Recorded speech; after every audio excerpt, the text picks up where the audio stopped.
All right, what we're gonna do today is explain yoga.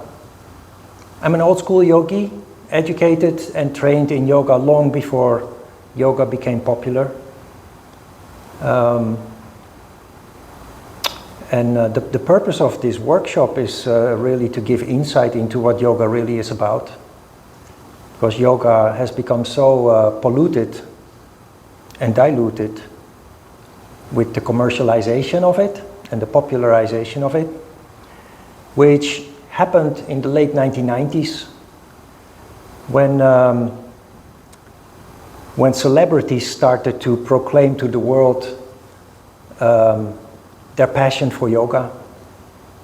And when that happened, the yoga studios sprouted on every street corner. But with the commercialization and popularization of yoga, the essence of yoga got lost, and it became merely exercising. It started with diet yoga. Sounds ridiculous, but most, in the beginning of the popularization of yoga in Korea, that is where I started and where I experienced that whole process. Yoga was presented as diet yoga. Marketing-wise, very clever, because many people are interested in their physical shape. But to popularize, no, let me start differently. What is yoga? When I learned yoga, yoga was rather obscure. It was not something that was accessible to the masses of people. It was something that a small number of people felt attracted to. It started with the New Age movement. People that were interested in not just health, but health and mental health, spirituality. People who were interested in organic food and these kind of things. That's the kind of people that you found in yoga class. Yoga studios didn't even exist. Yoga was taught in rooms, not with a wooden floor, but usually carpet. And yoga mats did not exist. You did yoga on a woolen blanket. But the thing is, it was obscure, but it was whole, it was complete. It was based on a tradition that goes back tens of thousands of years. To popularize something and make it commercially interesting, most of all, of course, which is the reason behind the popularization in the first place, you need to make it accessible to the masses of people. How do you do that? You throw out anything and everything that is a little bit complicated or that goes too deep. So yoga just became an exercise, basically. And very often an exercise done wrong, where it comes down to yoga. So how that works, I will try to explain. And with that explanation, you will realize the true and deep value of yoga, far beyond the physical aspect of it.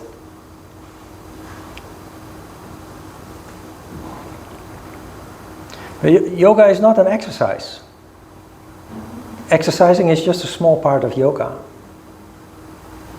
And the exercising part that you find in most studios is not done correctly. Which I will also explain why that is not correct. Because exercise has a very particular purpose. Like everything in yoga has a very particular purpose. So if it's not done correctly, it doesn't fulfill that purpose.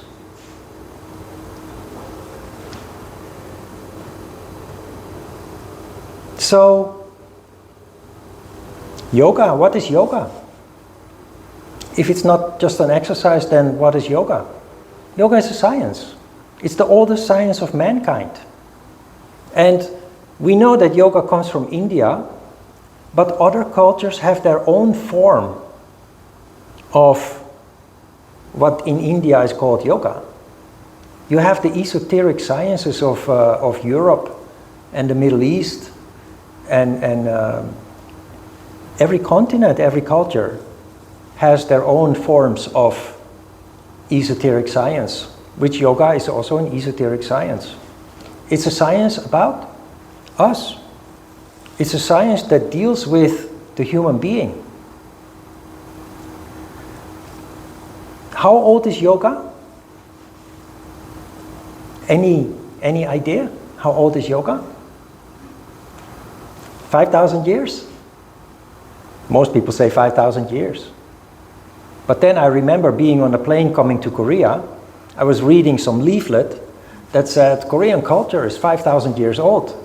And I scratched my head and I thought, oh, that is a coincidence. Where does that come from? So 6,000, 7,000, 8,000 years ago, there was no Korean country, people. 5, 6, 7, 8,000 years ago, there was no yoga. Then I realized that the reason why everybody says this or that is 5,000 years old, that is because our written history goes 5,000 years back. Before that time, there is no written history. But how old is yoga really? We cannot pinpoint how old it is. But if you understand the essence of yoga, you can understand that yoga is tens or maybe hundreds of thousands of years old. Because yoga started when human beings developed consciousness. The moment that humankind rose above instinctive animal life and developed consciousness, the first thing we did is we started asking questions. What is this? What is that? What is this red ball in the sky that is so hot in the day? And that white ball in the sky that keeps moving left and right and changing shape during 28, 29 days. And all these little pinpricks. And why is this water falling out? We started with simple questions of things that we saw around us. But the more we contemplated, the deeper we went. And that resulted in a very deep knowledge of how we as human beings function. And if you look at it, our societies of today are built on that knowledge, on those insights. It's why we have government, it's why we have education, it's why we organize things. Because without it, there's chaos. So, how old is yoga? Yoga is as old as mankind becoming conscious. How many kinds of yoga are there? People will say there's bhakti yoga, there's karma yoga, there is hatha yoga, there's raja yoga, there's vinyasa, there's...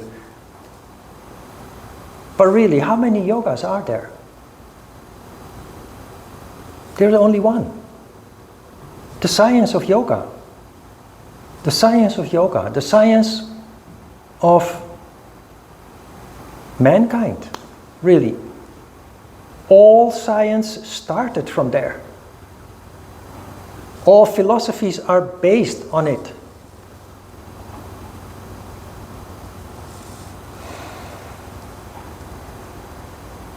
Now, what does yoga mean? Yoga is surrounded with lots of mystery and dogma.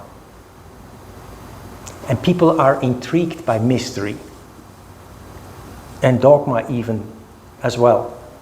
Instead of being skeptical and asking questions, people feel the mystery and they feel it's something that is interesting and they want to belong to.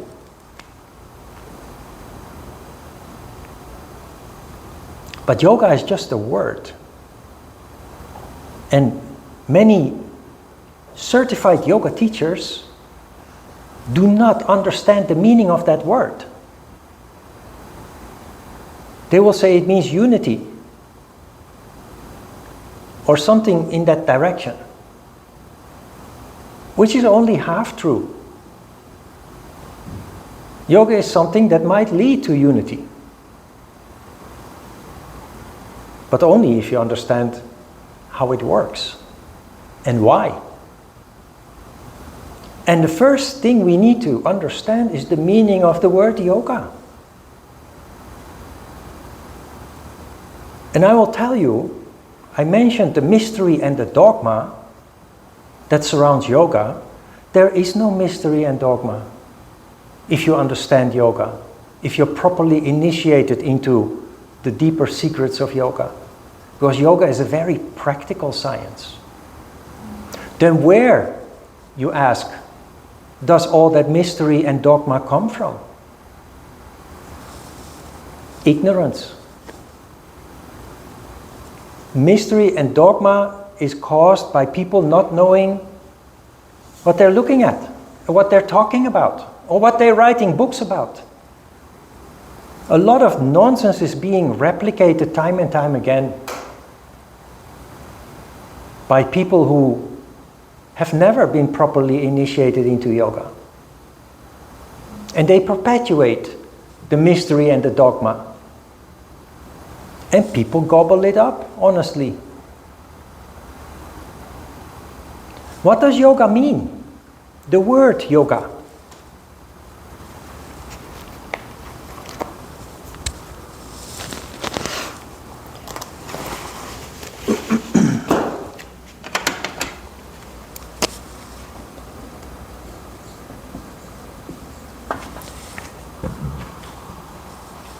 When you speak with Indian people about yoga, you hardly ever hear them say yoga.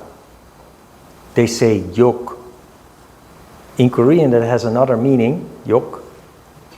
You better don't speak yog. It means insulting, bad language. Hi, come in. But of course this is not Korean, this is Sanskrit, this is Indian. And interestingly, I'm from the Netherlands. Technically, Dutch is an Indo-European language. There is a connection between European and Indian languages. I will show you how. Of course it is yoga, but Indian people say yog. I did this on purpose because the English word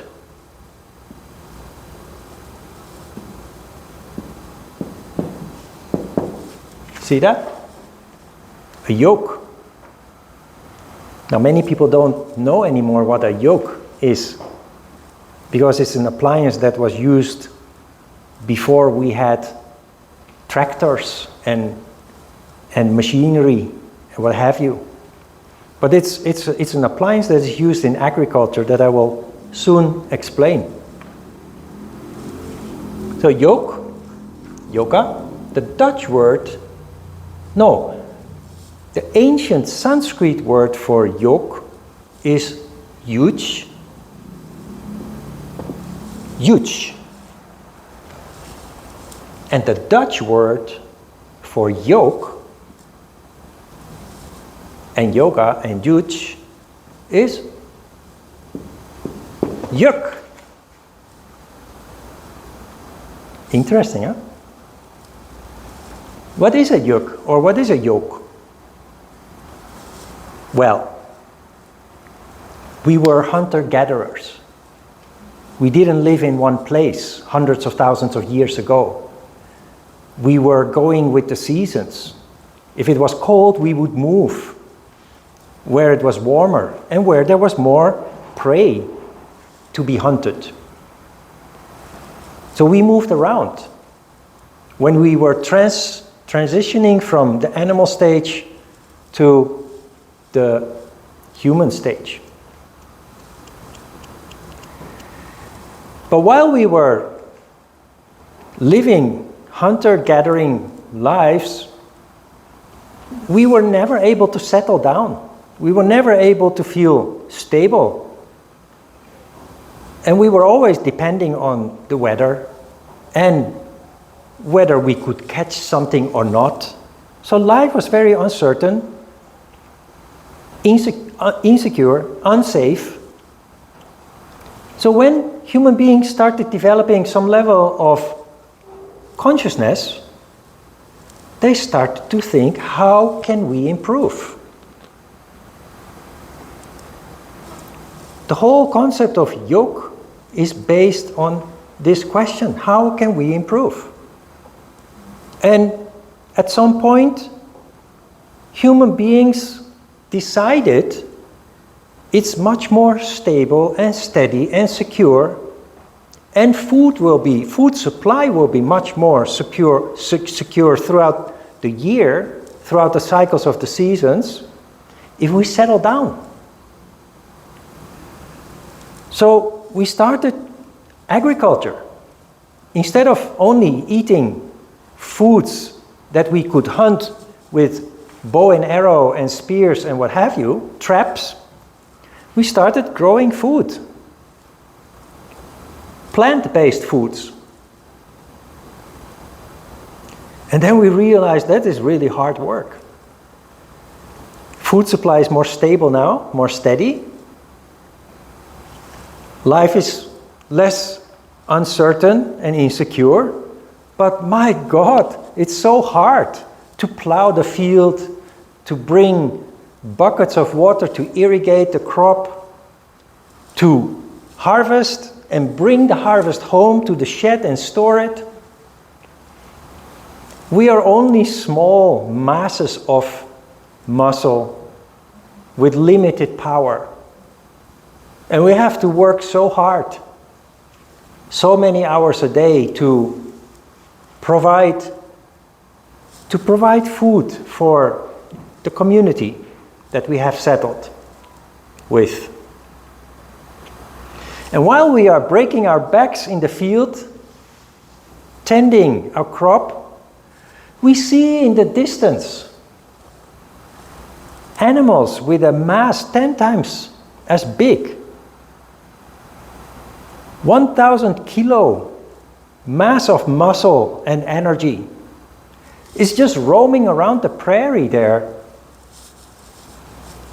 doing nothing, eating some grass, eating some leaves, lying around, and we are sweating and toiling away, plowing the field, tending the crop. Then the clever human being thought, what if we could harness the power of that animal that is 10 times as big and strong as I am? If I can train that animal and canalize their strength, capture their strength, it can make my work a lot lighter. That is when they invented the yoke. The yoke, you have to catch the animal first, befriend the animal, train the animal, and then you need something to transfer that animal's power into your tools. The plow, for example. The yoke is something that you put around the neck and the shoulders of the animal. You connect the leashes or the leads to it, the ropes, that you connect with the plow. And instead of having to work so hard yourself, you let the animal pull the plow, and all you have to do is walk beside the animal and guide it.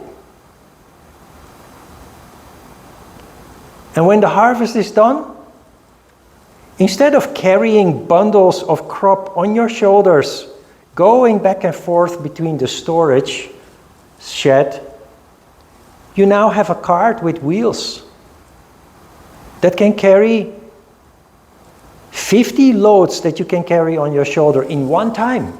And it is pulled by an animal with big strength, with a yoke around their neck, pulling that cart to the shed. Now, that is what yoga means.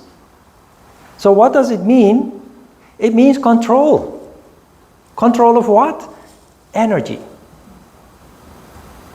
If you can canalize energy, it becomes very powerful. An example of this canalizing of energy is a laser beam. A laser beam is pure energy. You can't touch it, grab it. It's pure energy. Energy that normally is scattered and not effective at all. But when you put into place certain technology, machinery, that magnifies and concentrates that energy, it becomes so powerful that it can cut through reinforced steel and concrete.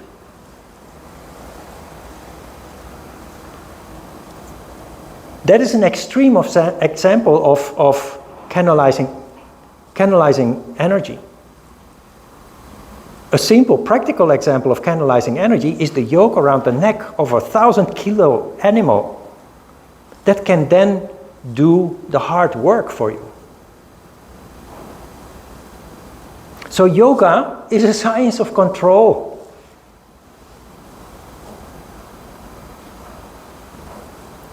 Do we need control? People will say, oh, I live in the 21st century. I'm free. I don't want to be controlled. Why do we need control? Well, without control, we're not going anywhere. Nothing is accomplished without control. Without control, our energy is just as useless as the energy before it is canalized, concentrated, and becomes a laser beam. Yoga is designed to concentrate our energy. But why do we need control?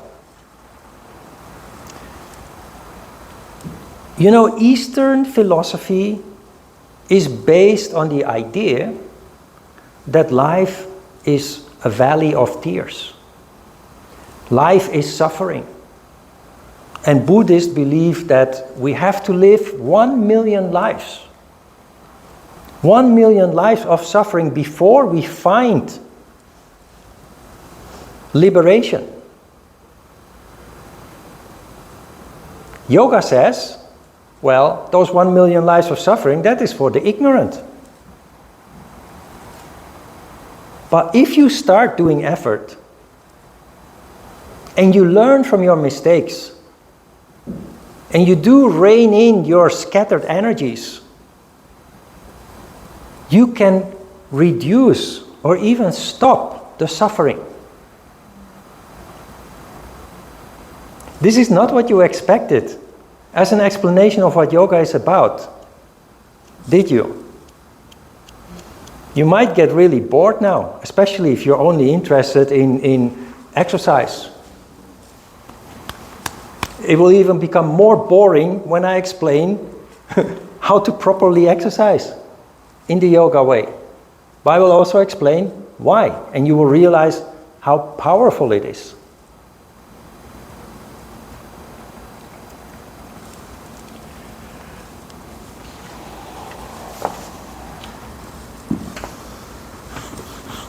So, this is so interesting, you know, because this is the science of how we function. There's no dogma. There's no mystery. All that is required is a certain discipline to engage. Because just talking about yoga or reading books about yoga, that's not going to bring about change. Yoga is a practical science supported by philosophy. I'm bringing you the philosophy, but if you really want to bring about change and take control of yourself and your destiny, you need to engage in regular practice. There is a disconnect because almost all yoga classes have no philosophical support. It's just exercise. So we don't even know what we're doing and what we're doing it for, other than some mysterious veil that we find interesting.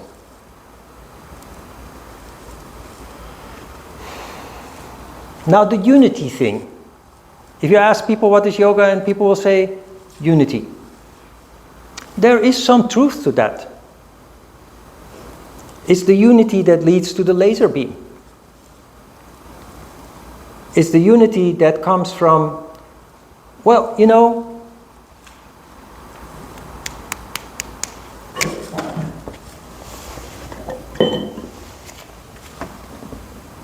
this is not yoga actually, because this is not Indian.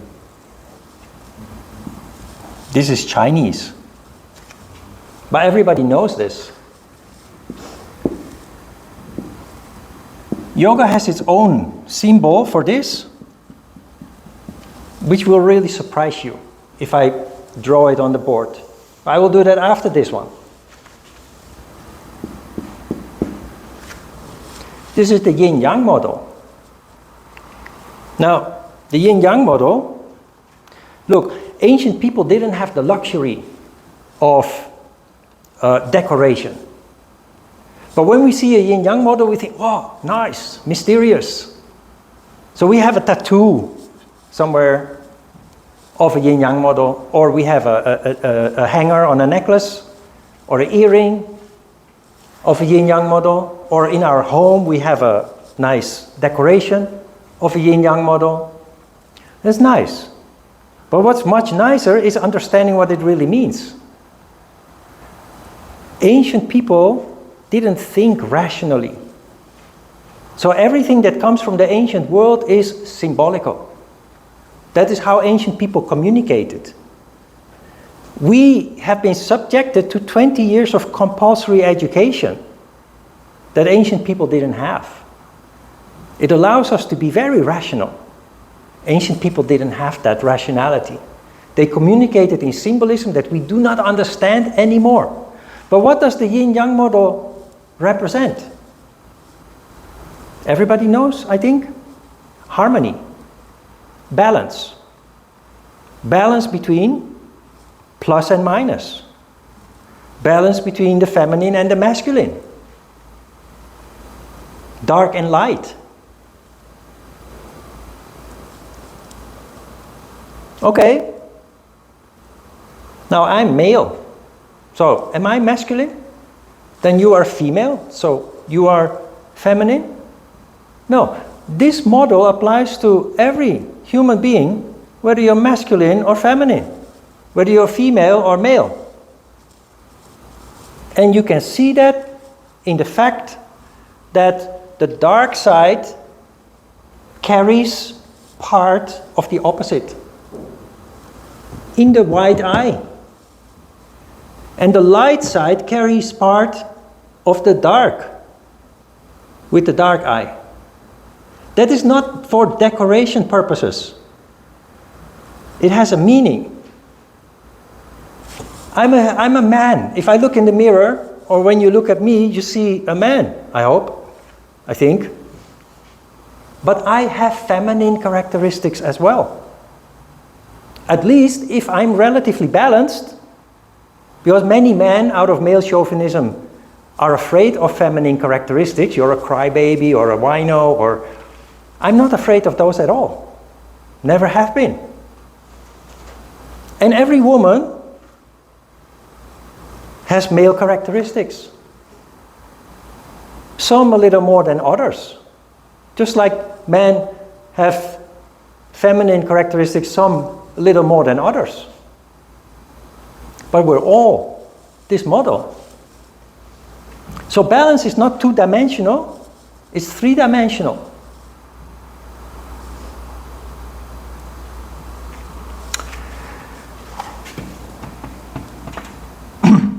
Now, harmony is the pervasive goal or subject in everything that you do in yoga. Not only in yoga, every philosophy, every religion, every spiritual text, if you read it and understand what you're reading, basically is about harmony. The importance of it, and very importantly with a practical science like yoga, how to obtain it. I will explain that. The yoga symbol for harmony is not the yin-yang model. I only use that because everybody recognizes it. The next one you recognize too, but you'll never expect that that is a symbol coming from yoga. This triangle pointing down represents the energy that we call Shiva energy, which is yin energy in the Chinese model, that flows from the top to the bottom, from the crown to the groin. That's called Shiva energy. The energy that flows up is called Shakti energy. Is represented by a triangle that points up. You recognize this? Most people recognize this from the flag of Israel. It's called the Star of David. If you look at the chakra chart, you will find this model, this symbol, in the heart chakra. Why in the heart chakra? Because normally people are not in harmony. Either Shiva energy is dominating or the Shakti energy is dominating. But never, hardly ever, the two are relatively in balance with one another. That is why we need control. Without control, we only occasionally and accidentally have moments of harmony. When we sit on a bench in the park enjoying a delicious chocolate ice cream, and we feel the sun on our skin and the wind in our hair, which I have not much left of, just that moment of happiness, short-lived, that is one of those rare moments that you experience balance, harmony.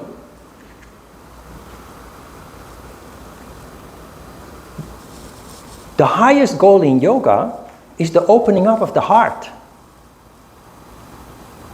Like you see in many drawings of Jesus Christ, you see a burning heart pictured in his chest, which many people do not understand exactly what it means. But it's the highest level of development in spirituality, is that your heart opens up, you become a saint. It means that you're full of love and compassion. I'm not talking about romantic love, I'm talking about unconditional love.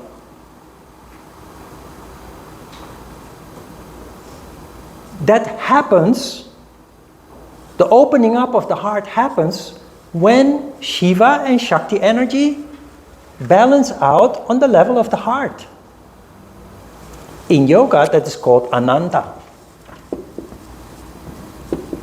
Ananda is bliss, sheer love. If you read yoga books, not the modern ones, but the traditional ones, you see that yogis who have reached higher levels of development, they all have Ananda in their name. Because in yoga, traditionally, with your increasing development, your name changes to reflect your level of development. My name is Ron. I don't give much about those ancient traditions. I care more about content and not about symbolism. I am the person who tries to clarify the symbolism. So I don't want to put Ananda in my name or any other thing that would reflect my level of development. You can judge for yourself. Maybe you think what I'm doing or what I'm telling you is totally not interesting and you don't think much of it. Or maybe you have some deep insight and epiphanies and you think, wow. So that is the only thing that counts. That is the result of years of education and rational thought. And dealing with ego. Overcoming ego.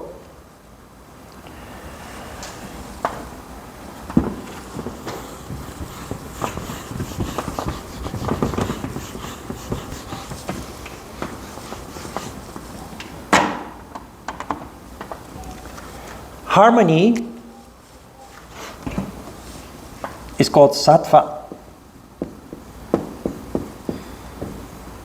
You recognize this word?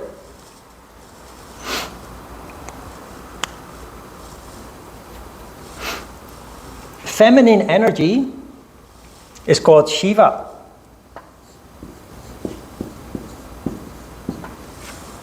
Masculine energy is called Shakti.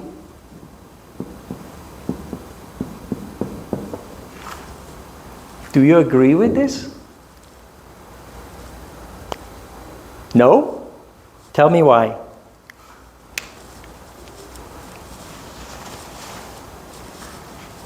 You just both sides. No. Look. If you know a little bit about Indian philosophy, you know that Shiva, I just said Shiva is feminine energy. But Shiva is a male god. Right? You're a Buddhist, right? Shiva is a male god. Shakti, I just said it's masculine energy. But it's the goddess of dance. It's a female god, a goddess. That is why people think this is the masculine energy because it's a male god, and this is the feminine energy because it's a female god. I have text, I didn't bring the book, but the Hatha Yoga Pradipika in chapter 4, there are many sutras who refer to Shakti as the energy that comes from the bottom going up, as the energy that is also known as Kundalini energy, which is a reinforced, empowered form of Shakti energy.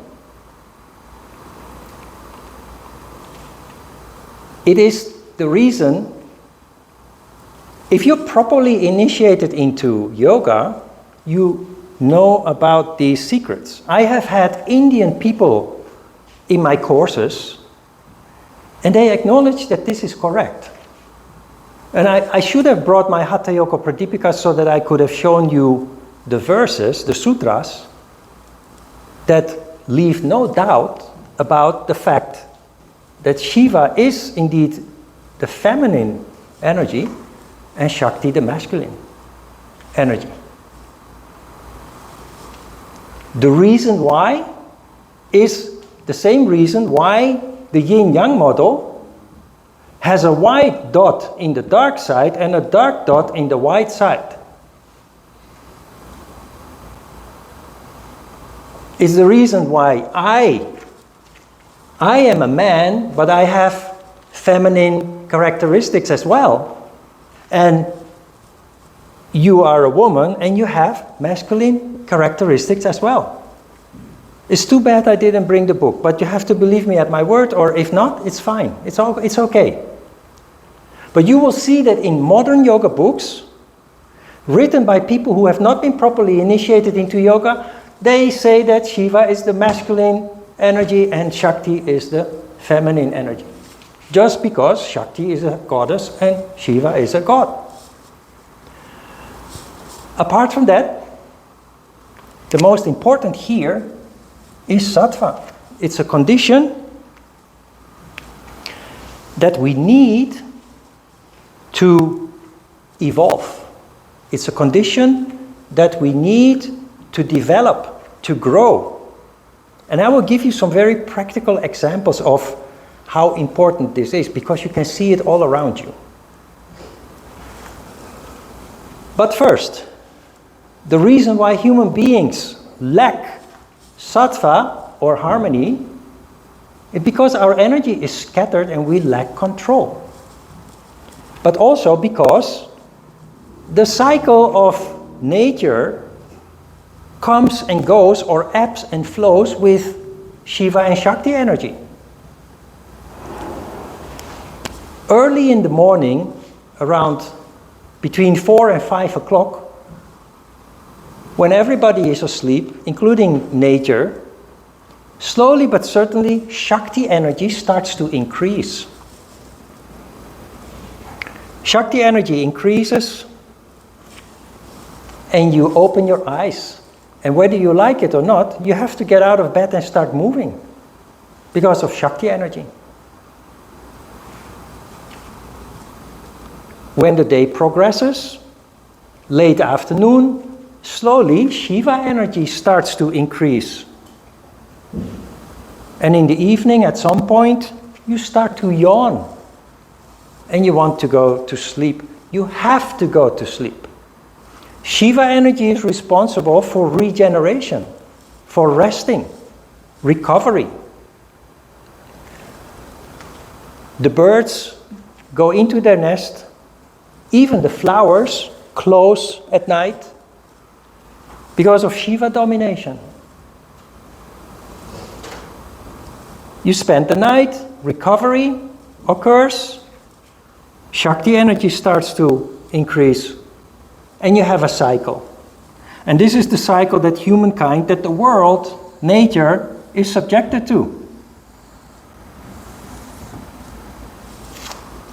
There's no harmony.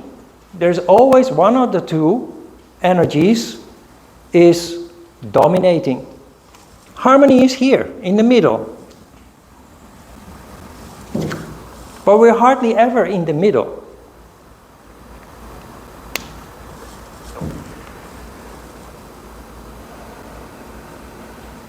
There are many ways that you can achieve sattva. As a parent with children, you provide a very stable home with love and very important routine. Every day the same routine. That seems very boring, but is very powerful in bringing about harmony in your children. Your children have no control. You have to create that situation for them. Love, stability, but very important, routine, daily routine. Children that grow up in such a stable home, they stand out intellectually. They score very high every semester on their scorecards in school. They do very well intellectually. They don't fight with other students. They're well behaved, they're kind. They're not rebellious. Stability. As a result of that, they grow very rapidly. They develop very rapidly. And when they're adults, they're successful adults who are emotionally mature, capable of mature relationships, and very successful in their careers. I'm painting an extreme picture just to make clear the importance of sattva, harmony.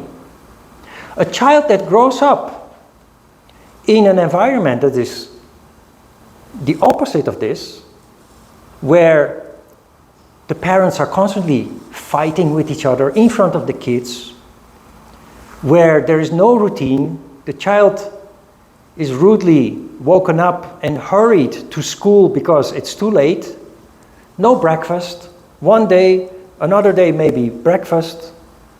The child never knows when coming from home what situation or condition it will find. Are they fighting again? Are they drunk again? Will I get something to eat? So children become very unstable, their energy is super scattered, and they fail their semester.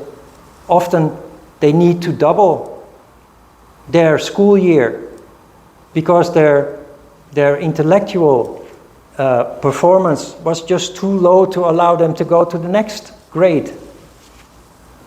So I'm giving you very, very extreme opposites to indicate the importance and the value of harmony.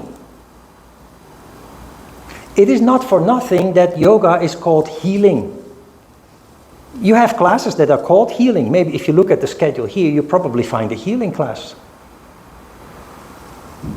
But there is no healing class. All yoga is healing if it's done correctly.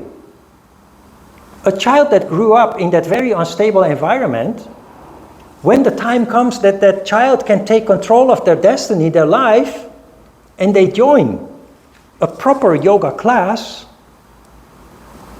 they can install sattva and become stable, happy, and also successful human beings. If not, they're often doomed, incapable of relationships, incapable of keeping a job, subject to substance abuse, and often short-lived. So that is the power of harmony. And if you didn't have it as a child, you can install it later in life. If you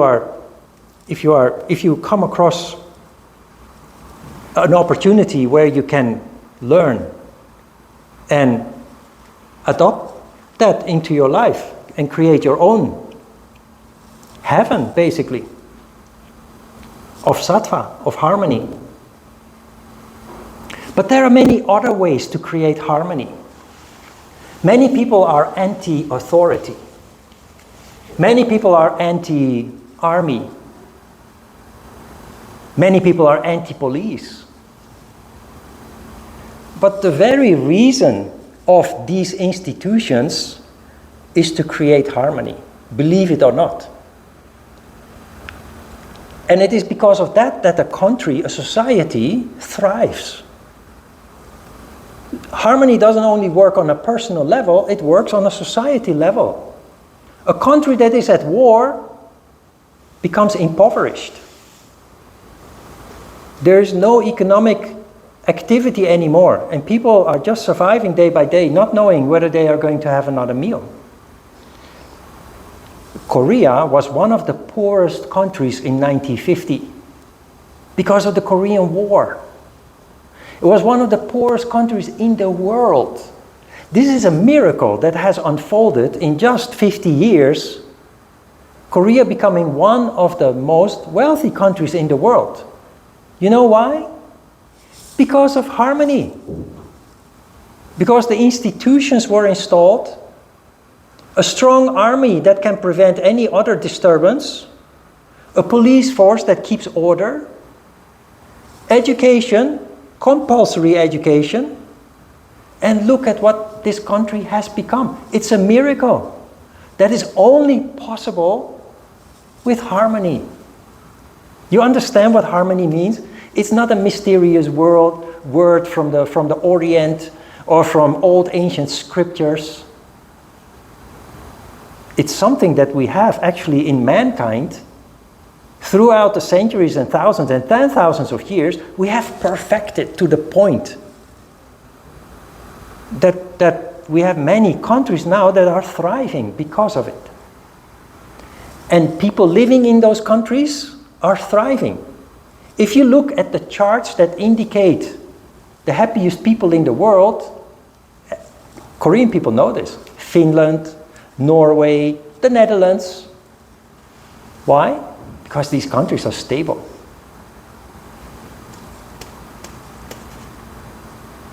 Harmony. And Korea is one of them. It's just amazing what harmony does. If you look at the child growing up in a harmonious family, harmonious home, or the child that grows up in a dysfunctional home, it's a matter of life and death, isn't it? And you see the same in corporate life. Before I came to Korea, I was in a job that allowed me access to the headquarters of companies in the Netherlands. I had access to the highest floors. I was a service provider. Every headquarter of a company, they have a board of directors, and they're always located on the highest floors. And if you step into the elevator, you can exit the elevator on any floor except for those higher floors. You need a key or an electronic card to activate the elevator to go to that higher floor where the board of directors is located. Why is this? Because those people are in danger or because they need to be protected? No. To create sattva for them. Those people's, the reason why they are on the highest floor and not on the lowest floor or in the basement is they have big offices with bay windows looking out over the city, over the environment. And I've seen I've seen the presidents and the members of the board sitting behind their huge mahogany desk with high polar, what do you call it? High polar carpets on the floor.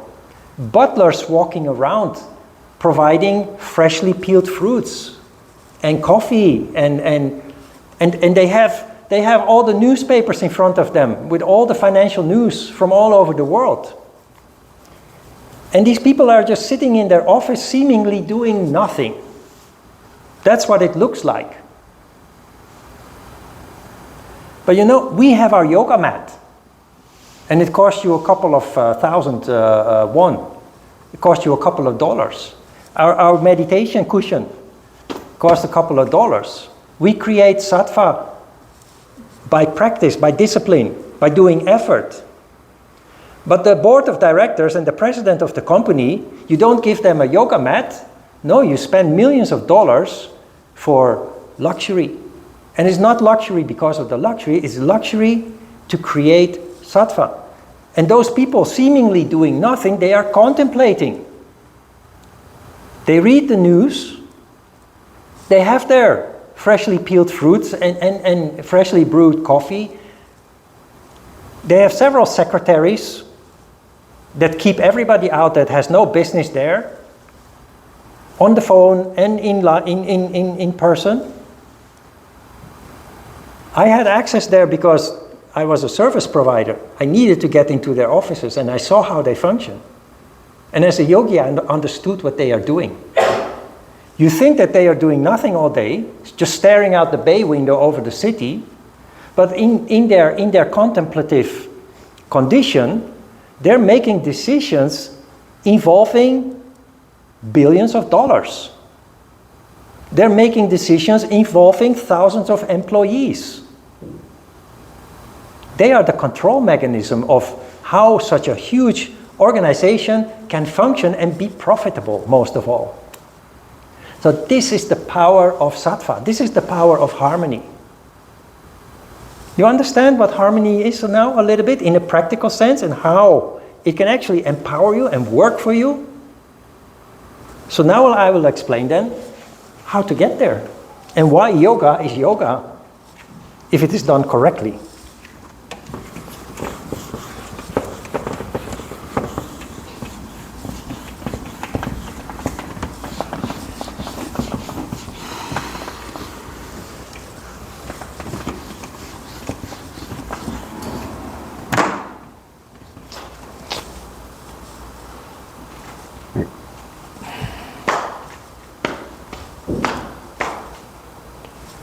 So,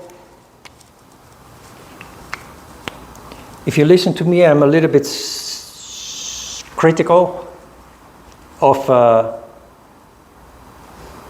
the modern state of affairs in yoga. But you know, I may sound skeptical and critical. That is only because I want you to understand. But you know, any effort that anybody ever does to improve their lives is valid and is positive and is good, even if you go to a fake yoga class. But throughout the years, I have understood, I've learned that many people who have come to our classes They started with a fake yoga class. If there hadn't been an open door for them, low level, low obstacle entrance door to start, they would never have found their way to serious yoga. So it all has a function. It all has a function. But in the end, yoga, there is only one yoga. And it is only yoga if it leads to sattva, harmony.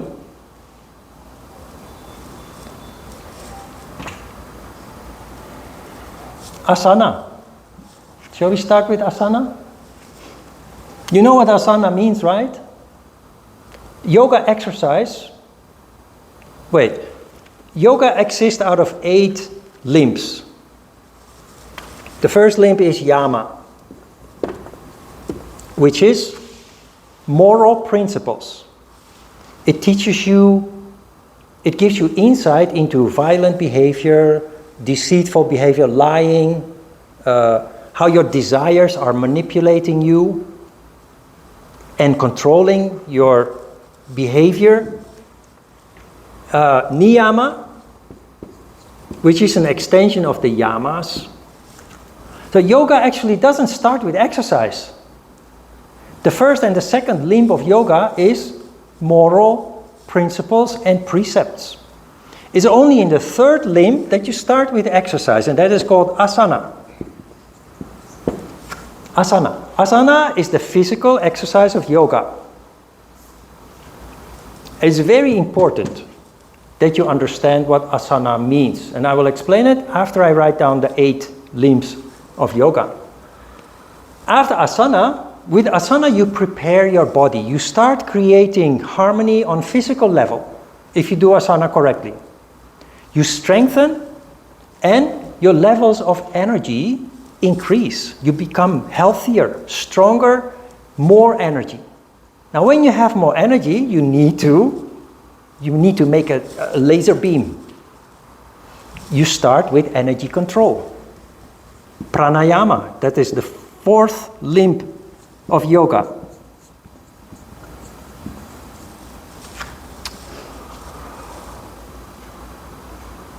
This lays the foundation for your development.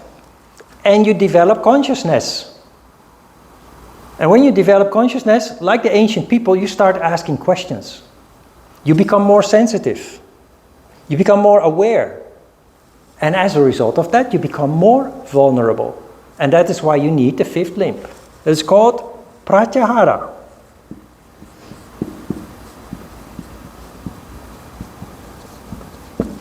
Pratyahara is detachment. Now many, if mentioned at all in a yoga program, if you find a yoga program that is not just only exercise, and they will explain pratyahara, they will explain it simply like, do not attach yourself to your worldly possessions. And basically that's the whole story. Pratyahara is so important that we spend 2 full lectures explaining pratyahara so that you deeply understand how you need pratyahara to protect yourself from your increased awareness and sensitivity that yoga inevitably leads to, if done correctly. Now the last 3 limbs of yoga are all about meditation. Dharana is the first step.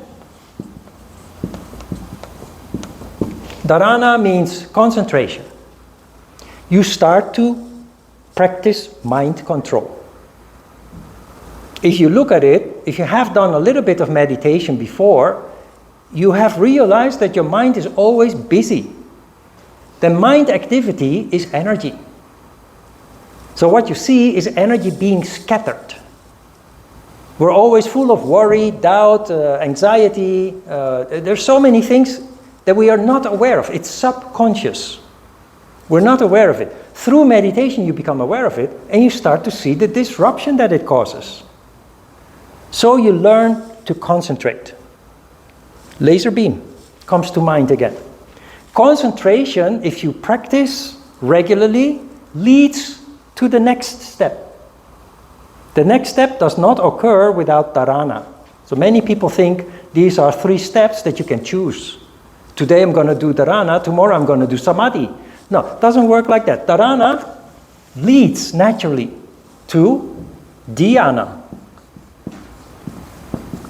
Dhyana is the condition you call actual meditation. Technically, actual meditation. It is where your mind has become very calm as a result of disciplined practice, regular practice. Now, when you have reached this level and you practice regularly, it naturally leads to the highest level of meditation, samadhi. Now, literally, samadhi means concentrated consciousness. In normal language, it's contemplation. Now, contemplation is something that everybody is capable of, but it happens only when you're in total harmony. When you're sitting in the park, enjoying your favorite chocolate ice cream, feeling the sun and the wind in your hair, and you hear the birds fluttering around and twittering their songs, you have this moment of happiness. If you pay attention, it is often a moment that you have an epiphany, that you have a deep insight. Just like that. It just came out of the blue, literally.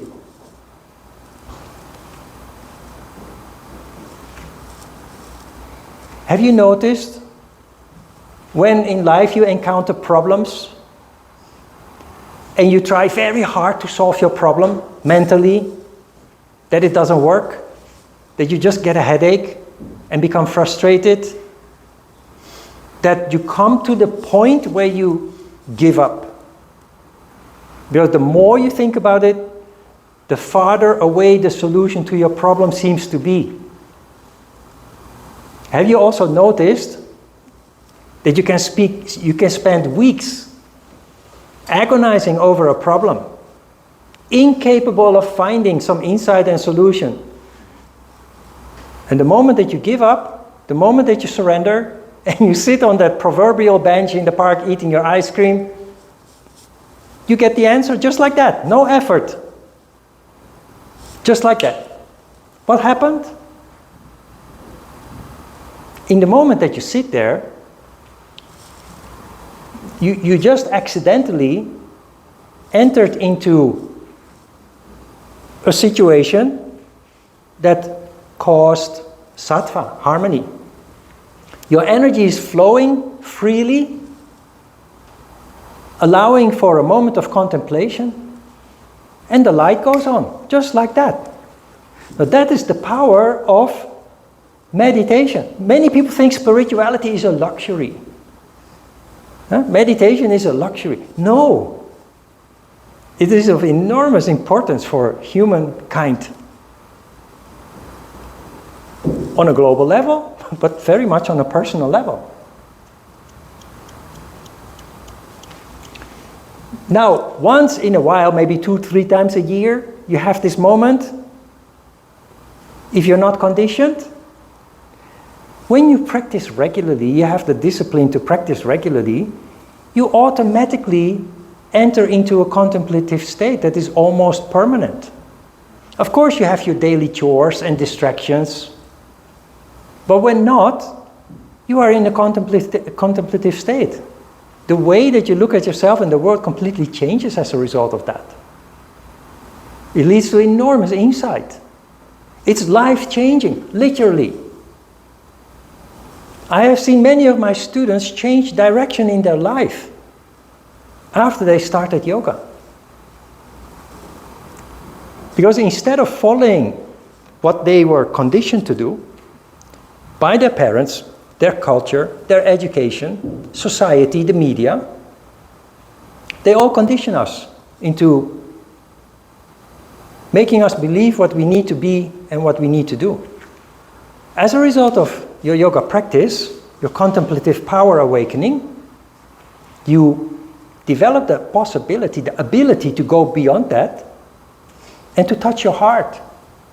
And you find that in your heart there is something that makes you smile, that makes you happy, that gives you a sense of purpose in life. And once you connect with that, that is what you want to pursue from that moment on. And it is literally life-changing. After 20 or 30 or 40 years of doing what we were told to do, we now start doing what our heart tells us to do. And you every morning wake up with a sense of purpose and a smile on your face. Can you imagine? So, this is the eightfold path of yoga. And you see that asana is just a small part of it. And you see also that there is a logic. Yoga is a very systematic framework that, if followed properly, is very powerful. And what you see in almost all yoga classes, including professional yoga courses, is they pull it apart. And there is no coherence anymore. And you learn something about this, and you learn something about that, and you have no idea how it is connected. But this is the logical build-up, and you have to start at the beginning. And it sounds very complicated, but if you follow it correctly, it's very easy, very simple. What is required, the only thing that is maybe difficult is to find that, because we live in a fast-paced world where everybody's busy, including us. The difficult part here is to find the time to practice regularly. And the best thing to do that is either in the morning before you start the rest of your day, or at the end of the day when you have finished. So, we go back to the sattva part, because that is really what it revolves around. Everything here is designed to lead to sattva. And if you read the Hatha Yoga Pradipika of Svatmarama or the Yoga Sutras of Patanjali or any other traditional yoga book, every page, every paragraph, every chapter, it's about sattva. The problem is most people don't see it when they read those books. But it's all about sattva. Now, starting with asana, of course, because we're talking about yoga, many people know yoga because of the exercise, stretching, or complicated pretzel poses for that matter, with your legs behind your head or something. Yes, asana is the physical exercise part of yoga, but not the way that it is presented in most yoga classes. Because the way that this is presented in most yoga classes, it doesn't lead to harmony. It doesn't lead to the balance between yin and yang or Shiva and Shakti energy. Why? Because when you move, Shakti energy is dominating. When you rest, Shiva energy is dominating. We have a contradiction here. You either rest or you either move. Either you rest or you move. Right? That is why we are never in harmony. Yes.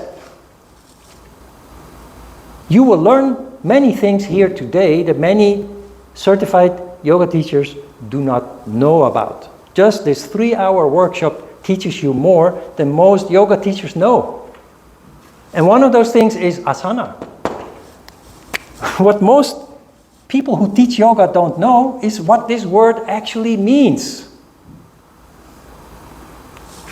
As. The Sanskrit word as means standing still. Stillness. Not movement. Stillness. So, we translate this as standing still posture.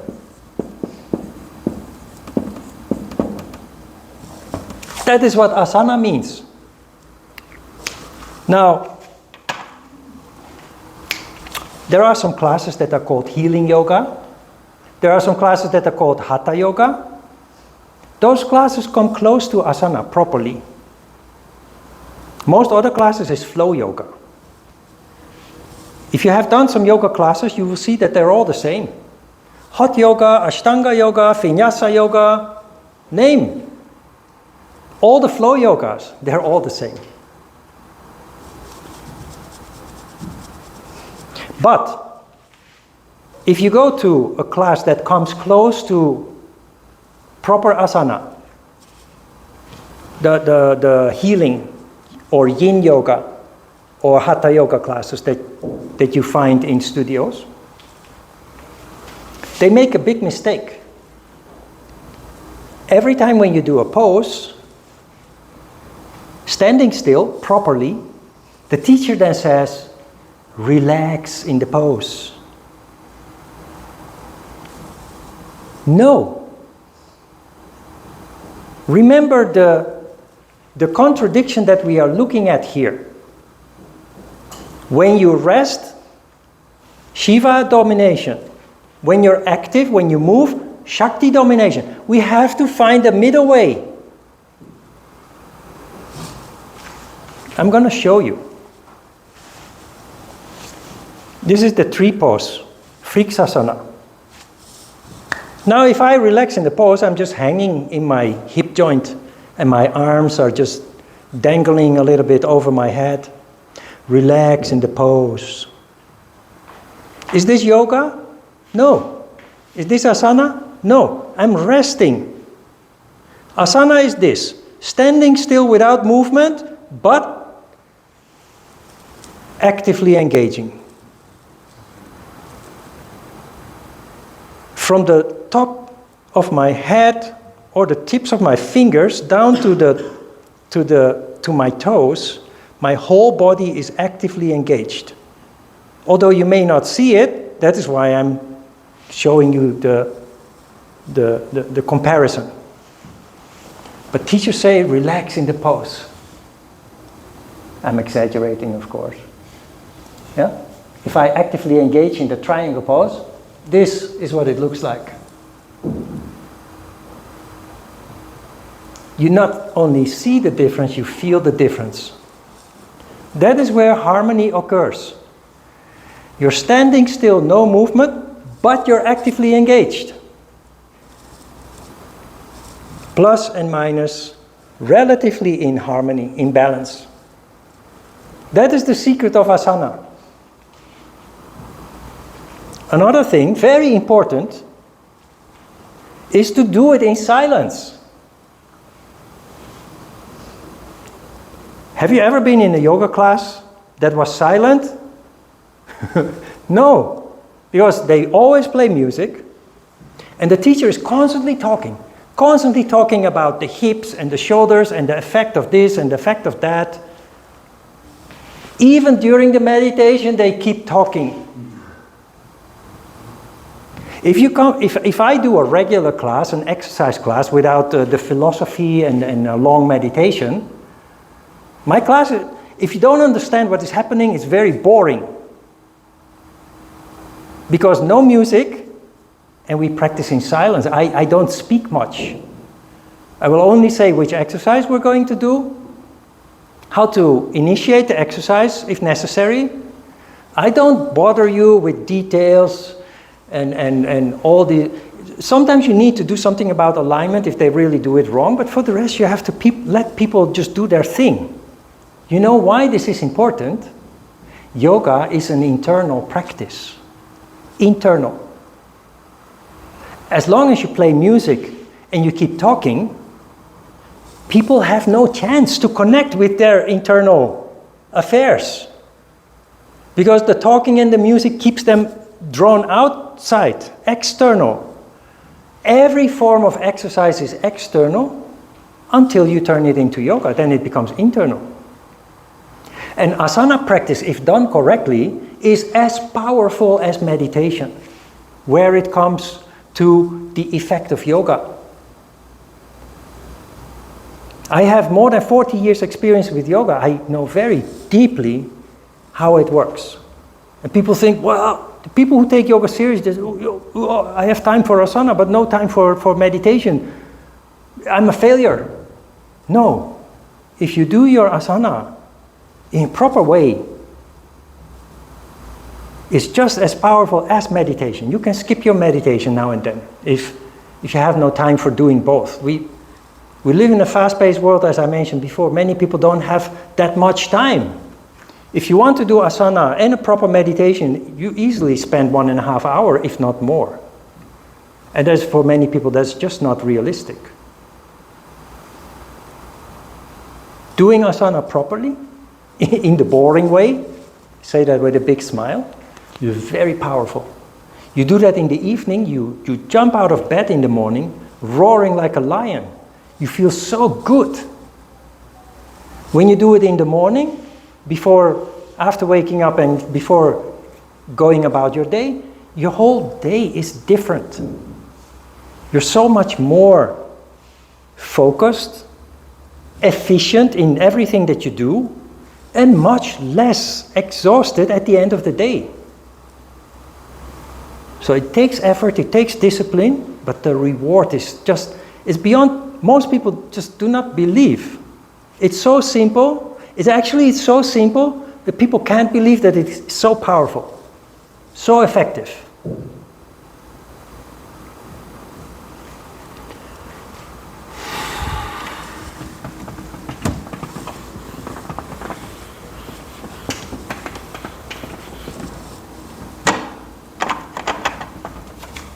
Tired? Still interesting? I always put this one on the board also.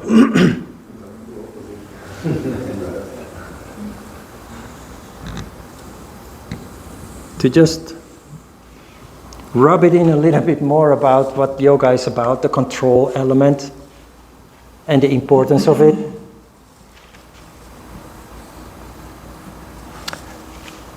One thing also that many people don't know is that yoga is not about the physical body.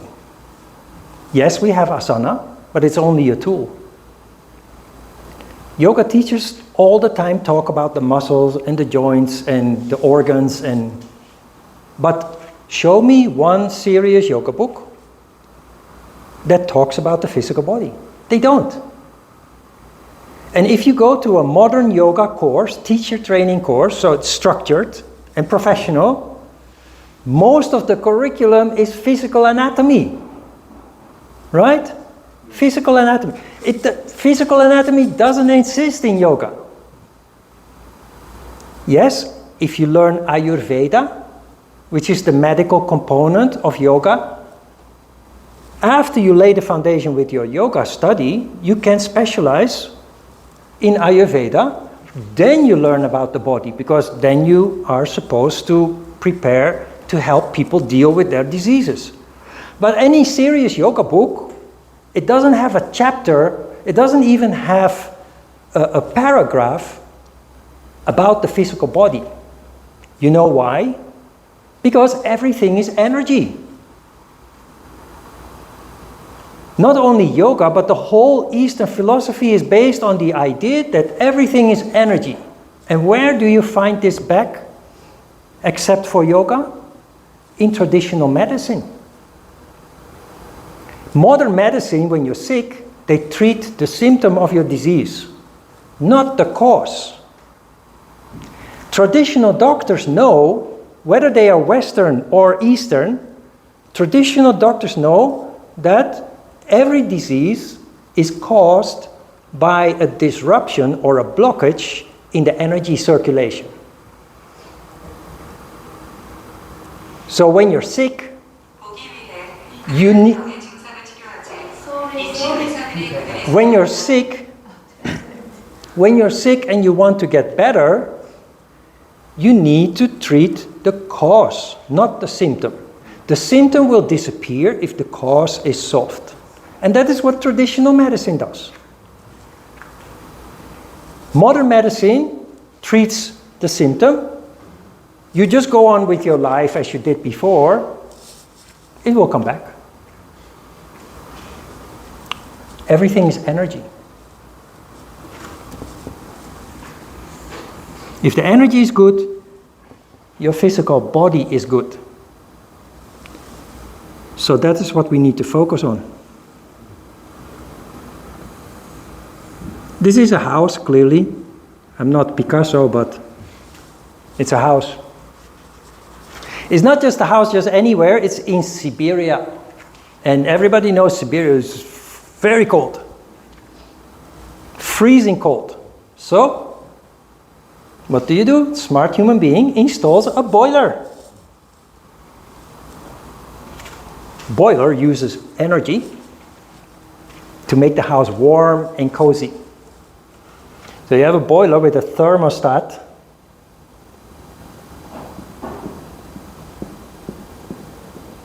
And because it's so cold, you dial it up to 10.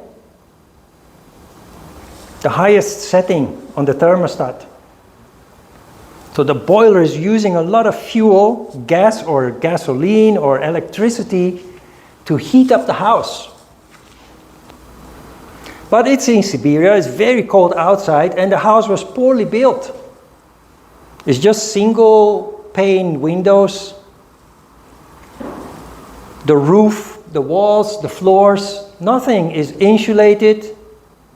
So while the boiler is wasting so much fuel to heat up the house, it never really gets warm and cozy. Yoga is the process of insulating the house. You install 3 layers of window panes. You install insulation in the roof. You install insulation in the walls and the floors. And you dial back your thermostat to 3. And burning just a little fuel, the house, because it is properly insulated, now becomes warm and cozy. While in the uninsulated situation or condition, all the heat was just getting lost. And this is the condition that most human beings are in, because of our uncontrolled subconscious thought processes. And I emphasize subconscious because most people are just not aware of how much. We live in a modern time. All the work for us is done by machines.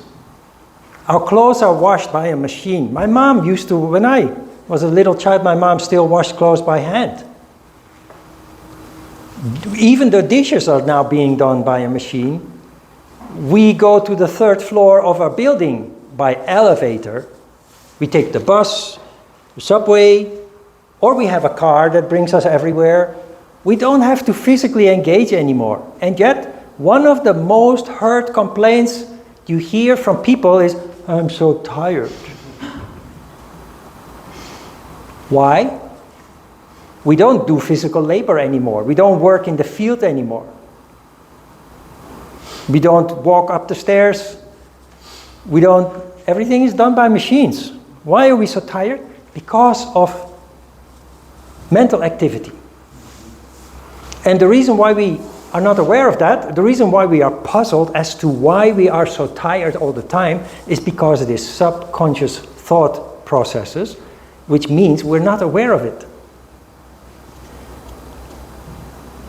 Our minds are busy 24/7, even when you sleep. One of the things that yoga does is to reduce. You can never eliminate it. I know there are yoga teachers who say you can become totally silent. And if you meditate and you have even one thought, you're a total failure. No, that's nonsense. That is totally unrealistic. And you only know that if you've meditated yourself a lot. There's always thoughts, but you can reduce enormously that amount of subconscious thought. And not only that, there is a reason why those thoughts are there. As long as they are subconscious, they just keep flowing. Because you're not addressing them. You're not addressing the issues that cause these subconscious thought processes, which are most of them are related to emotions and desires. Worries, doubts, anxiety, traumatic experience in the past, doubts about the future. We are full of those. And they're draining our most precious asset, which is energy.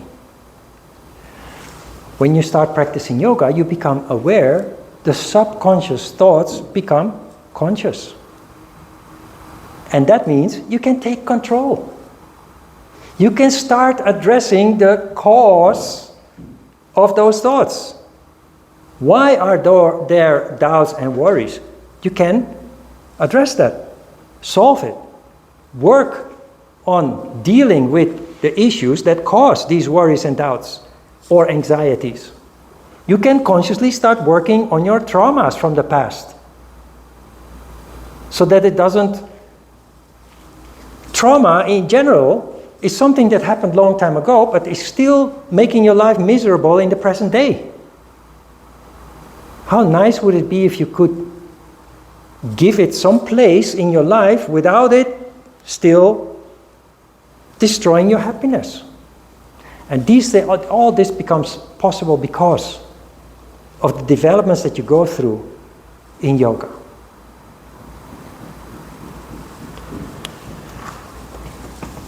So it's all about energy and the management of that energy.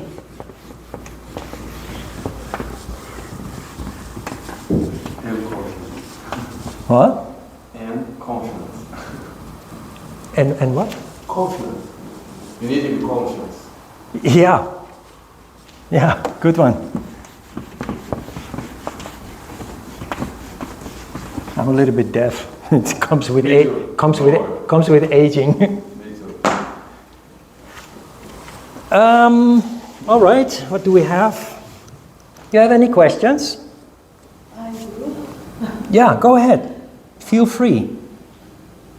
The keyword I have in my mind from your class is visualization, how we control those things. Ultimately, we want to achieve sattva, we said sattva, right? So when you used to work with the penthouse C-suite people, do they usually reach that stage after your class? How many out of 10 they tend to achieve, if not every time? And what are the conditions for those? I don't fully understand the question. You used to work with people who have important social role, right? I just performed service. I didn't work with those people. I would just do some maintenance in their workplace, in their offices.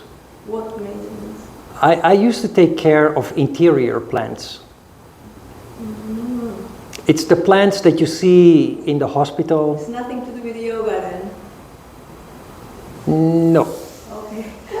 I saw somewhere you used to work for celebrities, right? In Korea, In Korea, okay. Yes. So use that example. you know, when the time that I worked with rich and famous people in Korea was the time that yoga became popular in Korea.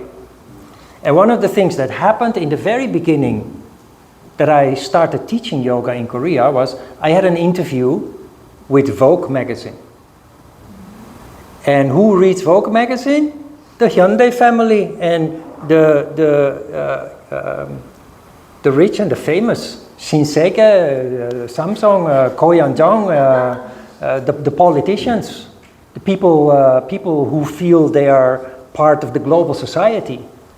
I used to teach for several years at the Seoul Club. And the Seoul Club is the oldest country club in Korea, in Changchun-dong. And to be a member, membership cost a couple of 100 million won. It's like a down payment that you also have with the Chonsei system in your house. You have to spend a minimum amount, quite large amount, monthly as a member. If you don't spend it, they will deduct it from your account anyway. But who goes there? The people from the multinational companies. the CEOs from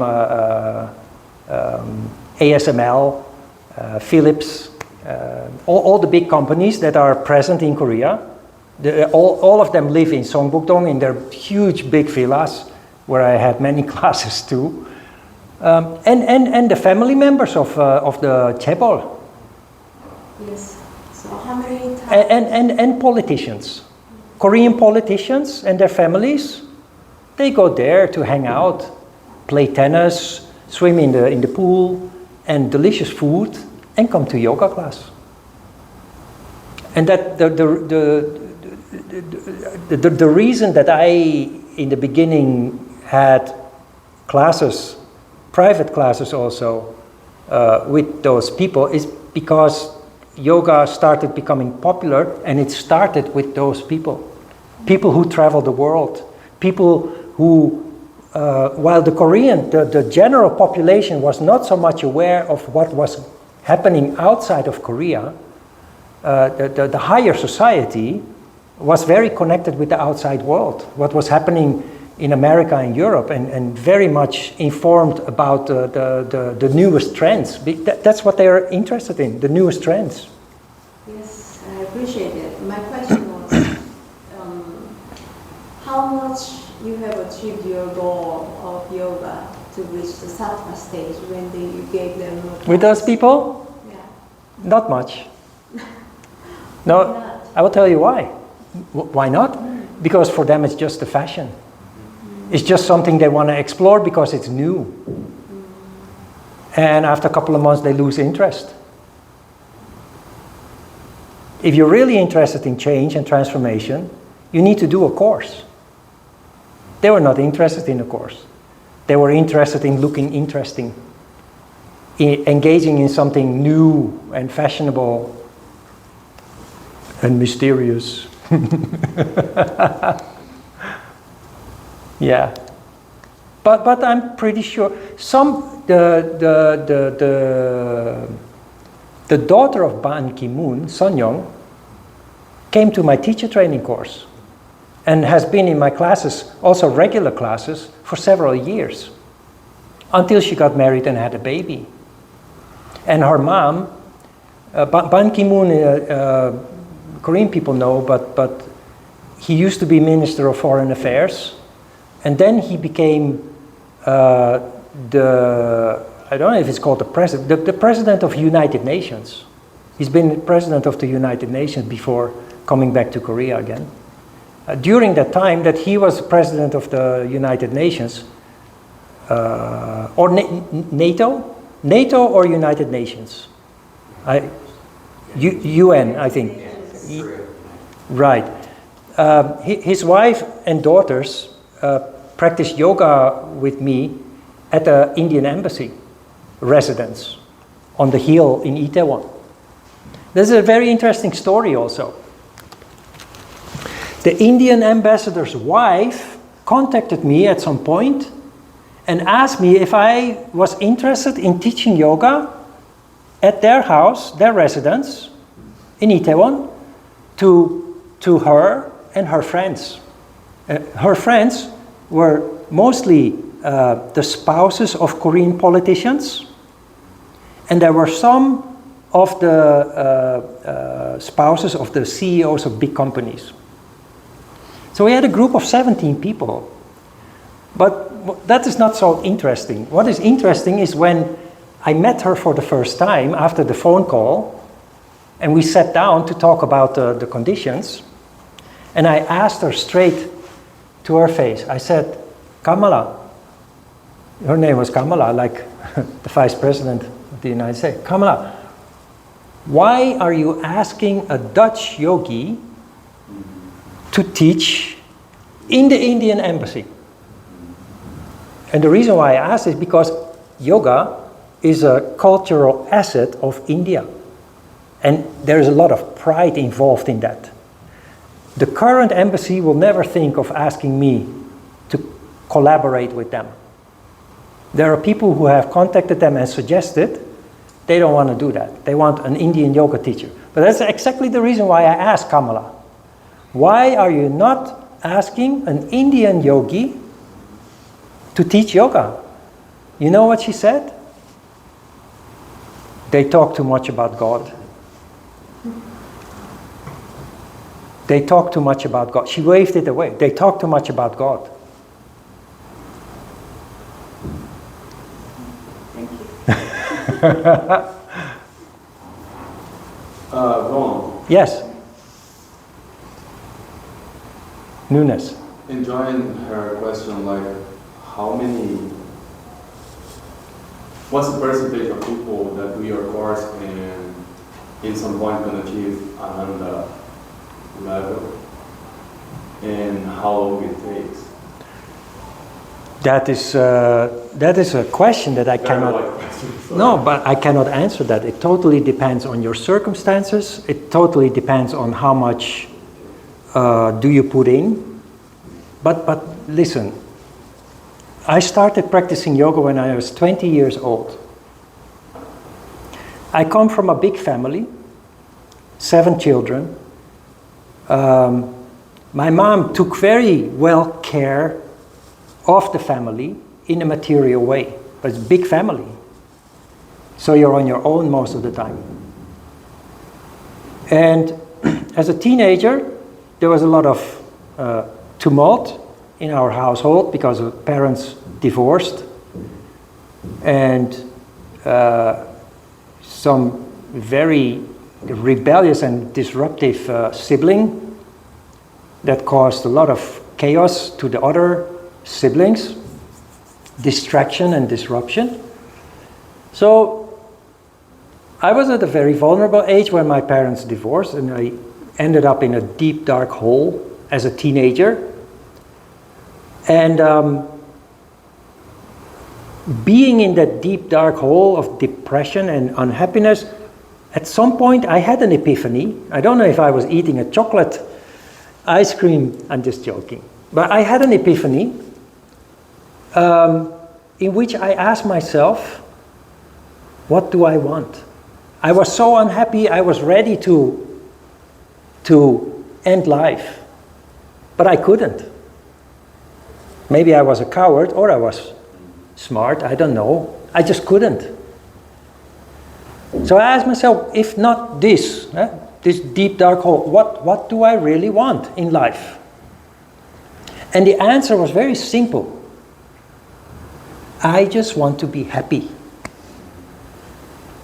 Then the next question came, and I asked myself, how can I do that? And I didn't think of getting rich or famous or successful or anything. You know what the answer that came to me was also refreshingly simple. How do you do that? Be happy again. Just be myself. And I was 16 years old at that time. Ever since then, it's what I have pursued in my life. Just be myself, whatever that is. When you're sad, be sad. When you're happy, laugh. It took a couple of years more before I found yoga. And this is in reply to your question, because it looks like as if you're looking for an answer as to when is it going to work for me, when it is going to have an effect. Not for myself, but just to have a sense of, like, how is the process? It starts immediately. That is how I fell in love with yoga. I was a little bit chaotic youth, as you understand from my story. When I was 19 years old, or 20 years old, maybe just 20 years old, we were playing basketball with a coach who volunteered to deal with a bunch of unruly kids, like I was at that time. And he was a judoka, big man,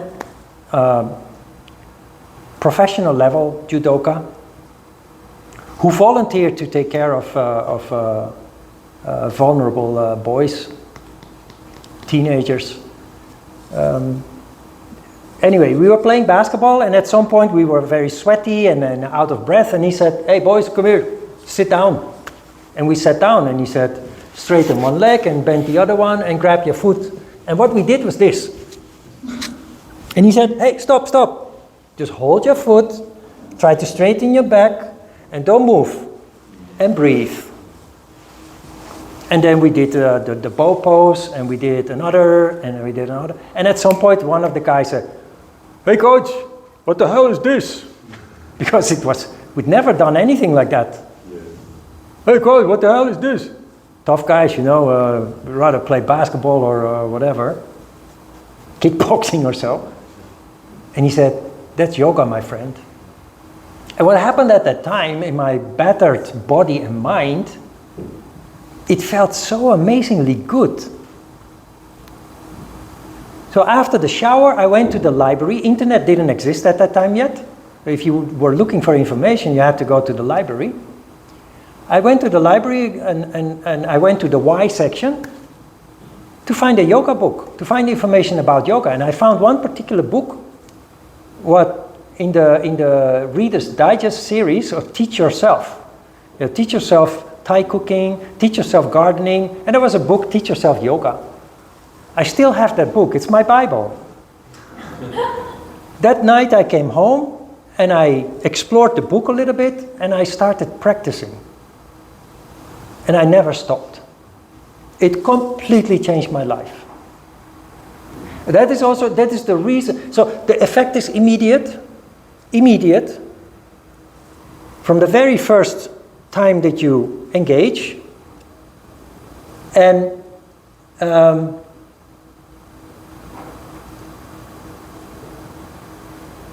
it is the reason why I stick to the traditional approach of teaching yoga. Because it's the only way that yoga really works. I refuse to go along with the wave of modernity, the fashion yoga, because that is all. The only reason for doing that is to make money or for commercial purposes.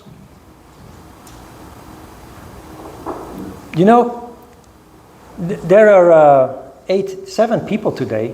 8. It is unprecedented what is happening. The past couple of years, it started with Corona. This class used to be packed. I used to have 2 workshops before the start of a new course because it wouldn't fit into the room. I used to have classes with between 20 and 30 students. Not the workshop, but the course, the actual course. The past 3 years, only 4 people each course. Corona has changed the way we function. People don't realize it, but everything has changed because of it. Because before Corona, I have dogs, I live close to the park. I spend hours in the park every day with the dogs. Before Corona, you didn't see many people on a bicycle. You didn't see many people jogging, or hardly any at all. You didn't see people group exercising in the fields in the park. And with the slightest drop of rain, the park would be totally empty, abandoned, which I loved because I can let my dogs off the leash. But now, so many people go to work on a bike. So many people jogging. So many people making groups and do their exercises. Different kinds, also yoga in the park. Many people do things online now because of Corona. And with the lifting of the Corona restrictions, people haven't gone back to their old ways. It's good, but many classes are empty because of that, including this one. I feel also that not just Corona, but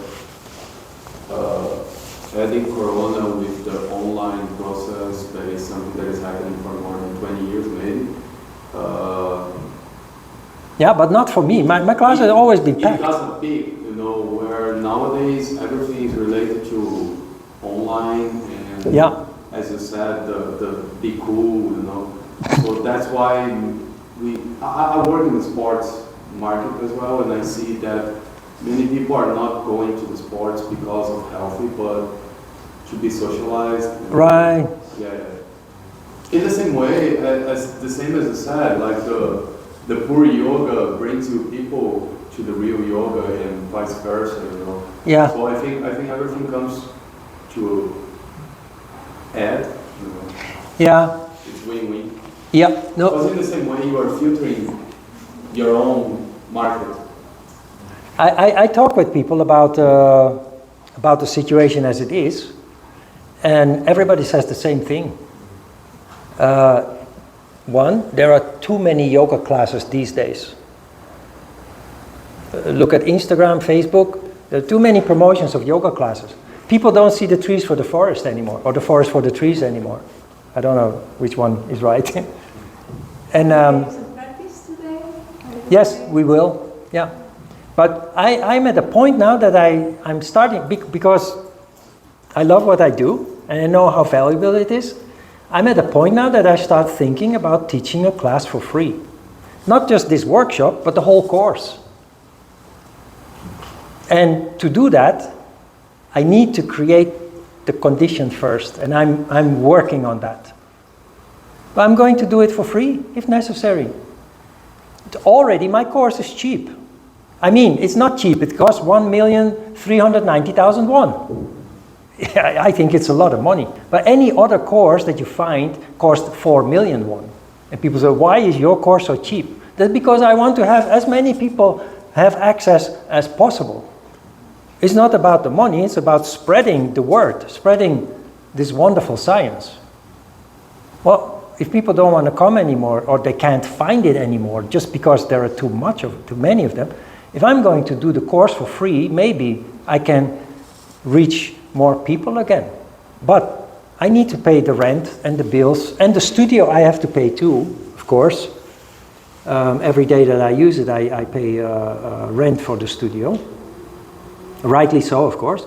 So I need to create the right condition for it, especially financially. I'm working on that, so we'll see. Stay posted, and one day you will maybe find my post on Instagram or Facebook offering this for free. It will take a little time, but sorry. Yeah, hold on. So I'm the one just visited here about 4 years ago before COVID. So Yeah. what I can see for that is that there's a lot of practical or the activities or the physical kind of services for gym and those type of activities, more opportunities. So it's kind of a little less interest for the one looking. There's too many different variety of it. So Yeah. that's kind of what I see it. Yeah. And from her and the question, I had a kind of curiosity for cash. So, what do you think the majority of people just come to you for that? You know, sell-ups and the big wigs just came to you before, and you had a lot, right? So, why do you think they come to you specifically? And the different question. I mean, another one is about like, why don't want to just getting away? Why they just getting away? Or what are they missing then from your side? What are they? Questions. The first question is about like, Why they came to me? Yeah, the big wigs. Sell-ups. Because in their eyes, I was exotic, Kind of unique. being Dutch Yeah. and bringing something. When I came to Korea in 1997, yoga, there was no yoga in Korea. There was Hongik yoga, and there was one in Sarangdong, and that was it. And they were traditional yoga, because modern yoga didn't exist yet. So when I came, yoga became popular because in the late 1970s, celebrities, European and American celebrities, started proclaiming to the world their passion for yoga. So suddenly everybody became interested, and especially marketing people became interested. Because if famous people proclaim their passion, it's something that you can sell. And like with hamburgers, which in the past were handmade and good quality, they end up being diluted, and the fast food stuff, quality cheap, but quality-wise not so good as it was in the past. So the reason why they were attracted to me, I was in the Vogue magazine and the Marie Claire and the Neighbor, all the famous fashion magazines. They came to me because they had something to write about. And the second question was? What's connected, like, so why they stayed, and if the ones actually stayed, which you have a couple more classes or something like that, and then why the people left, and then what do you think they are missing? What do you think they miss on your course that let them go away? Those famous people? Yeah. Because they are not looking for they're not looking for depth. They're not looking for personal growth. They're not looking for empowerment or liberation or no, they're looking for doing something that is fashionable. So it's rather superficial. But I'm pretty sure they benefited from it, one way or another. You'll get more soon, this one. Yeah, it's whatever. It's okay. Yeah, yeah. All right, it's been 2 hours. Some of you start snoring. I hear the snoring here and there. It's time to have a little break. If you need a restroom, it's on the other side of the elevators. 5 minutes break, and then we will do some asana, and then we will do some meditation after the asana. Okay, see you soon.